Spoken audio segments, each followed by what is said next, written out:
live na live pa rin nga po tayo dito sa National Statistics Office. At Sandro, syempre kakamustahin natin yung mga projects nila, yung mga accomplishments nila. 73 years, di ba? Napakatagal. So yan ang pagkakwentuhan natin this morning. Exciting yan. Makakasama natin si Administrator Carmelita Ericta ng National Statistics Office. Good morning po. Good morning sa inyong dalawa.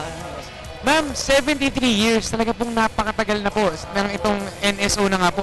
Ano po ba yung mga major accomplishments po na nakuha po siguro ng NSO since sa 73 years of existence po ng ahensya na ito? Sa ngayon, mas kilala kami dahil dito sa civil registry system na computerized namin at siguro kami yung kauna-unahang agency na naging successful sa ganitong klaseng project.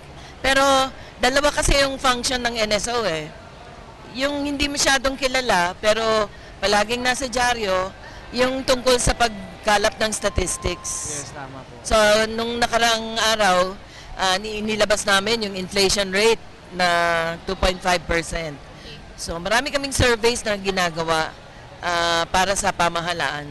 Kamusta naman po so far itong National Statistics Office? Kamusta naman po kayo? Mataas ang moral ng mga tao, masaya sila, at dahil maraming mga accomplishments na nagagawa, at the same time very busy dahil sa lakad ng panahon, mas lumalaki yung demand for statistics. And speaking of accomplishments, tanungin na natin, sa 73 years po, ano po yung siguro sabihin natin yung proud na proud tayo na na-accomplish ng NSO? Itong paglalapit natin ng serbisyo sa mga tao. So sa ngayon, itong pag-issue ng mga copies ng mga civil registry documents, dati-dati, 2 linggo bago mo makuha yung dokumento. Ngayon, pwede mo nahintayin. At the most, mga 2 hours, ganon.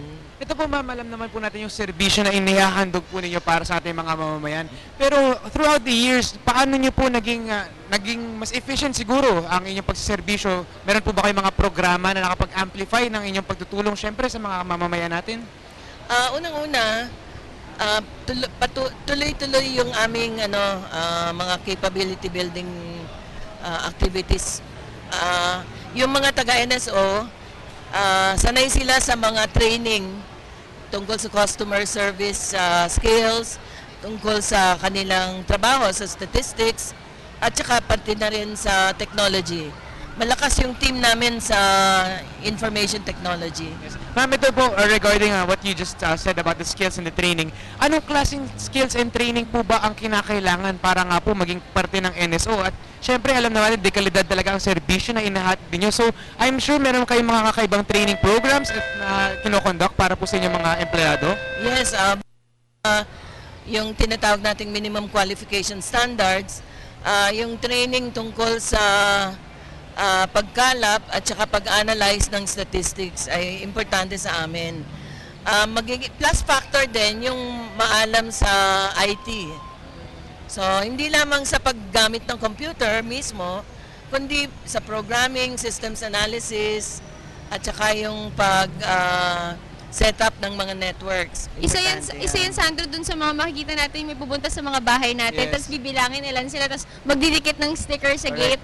So anyway, ngayon naman tanungin natin, kamusta naman po yung, siguro alamin natin yung greatest challenge or yung pinaka-challenge na dumating sa inyo sa loob ng 73 years?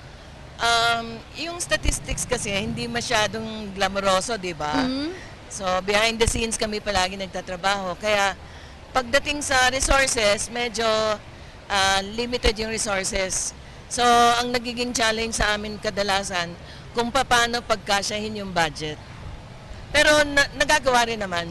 Pero ito kasi, Diane, hindi siguro nakikita ng mga tao na talaga ng role na piniplay ng NSO dahil kumbaga, kung kailangan ng statistics, sila yung research na kailangan mo para makapagpatupad ka ng mga bagong programa, bagong mga polisiya. Kasi kailangan mo yung number of population sa bansa. So Yes. malaking tulong ang NSO. Opo. Pero ito po matanong ko po, sabi nyo nga po na siguro minsan nahihirapan kayong mag-adjust dahil sa budget na kakulangan. Pero paano nyo po nagawa ito dahil 73 years nga po, kumbaga, Ano siguro nila nagawa ng paraan Yes, or exactly. siguro napagkasya yung budget para sa mga programa ng NSO? Siguro dahil nasanay na rin naman yung mga taga-NSO na maging matyaga, maging masipag, at saka ah, maging, kumbaga, simple living. Yan na lang. Sanay Actually- yan sa simple living. Yes, actually Sandro, hindi lamang yan ang hinahatid ng NSO, hindi lamang yung pagbilang ng populasyon sa bansa, kundi syempre sila rin, ang dami nilang programs, mamaya alamin natin dahil nako dito, meron na silang dati, tumawag lang ako sa mga birth certificate, makukuha Yun, mo isa na. yun. Very accessible na talaga sila na hindi mo na kailangan pumunta dito sa branch nila. Kailangan mo lang tumawag, so mamaya alamin natin lahat yun. Pero ngayon, tanungin naman natin yung populasyon sa bansa natin. Any figure po kung Well, nung, estimated ano po? Nung 2010 population census, nasa 92 million tayo. So, taon-taon, dumadami tayo by about 1.5 million. 1.5 million.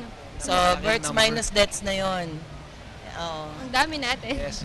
Ito po ma'am, matanong ko po dahil nga alam naman natin na since 73 years and you have to adapt and to cope, and alam naman po natin na digital era na po tayo ngayon. That's right. How has your agency adapted or coped up with the digital era? Like with social media, is there social media presence already for the NSO? Yung social media, pinag-aaralan pa namin yan dahil alam mo naman, pag meron kang ganong klaseng gateway, you will get all sorts of things, ano? Yes. May ingat kami tungkol sa impormasyon na nire-release namin.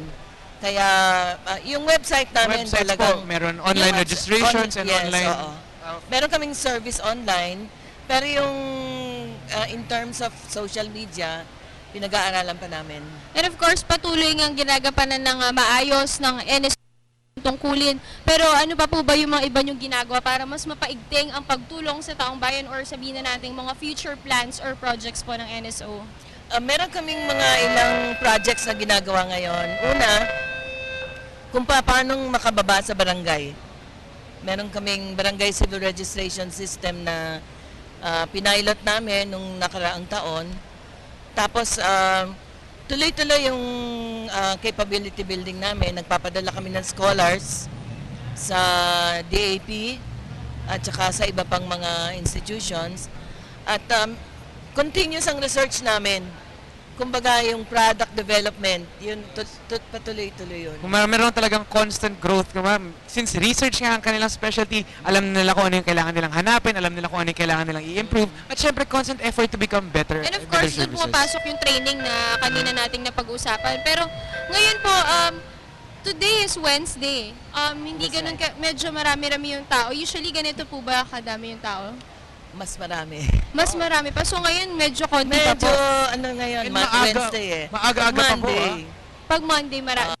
Usually ano po yung mga usual na kinukuha po nila dito? 75% sa kanila, birth certificate. Birth certificate. Oo.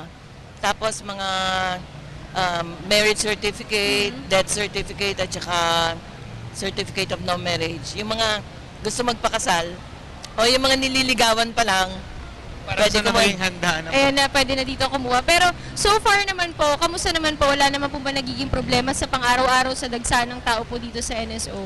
Maayos naman, by and large, disiplinado naman ang mga clients dito.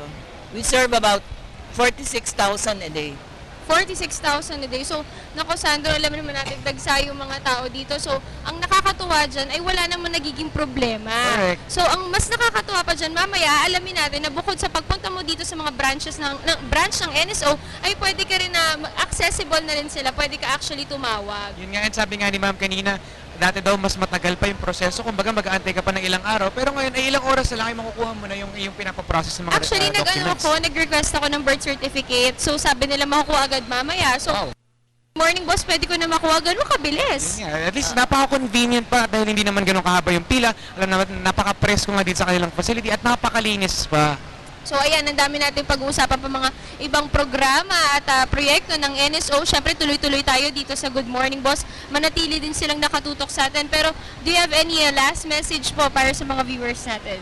So nagpapasalamat naman ako. Sa ngayon kasi, napakaganda ng suporta na binibigay sa amin ng pamahalaan.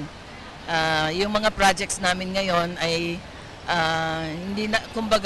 hindi na namin problema ngayon. Opo. Hindi Yung katulad nung supportan- dati. Hindi katulad nung Opo. dati.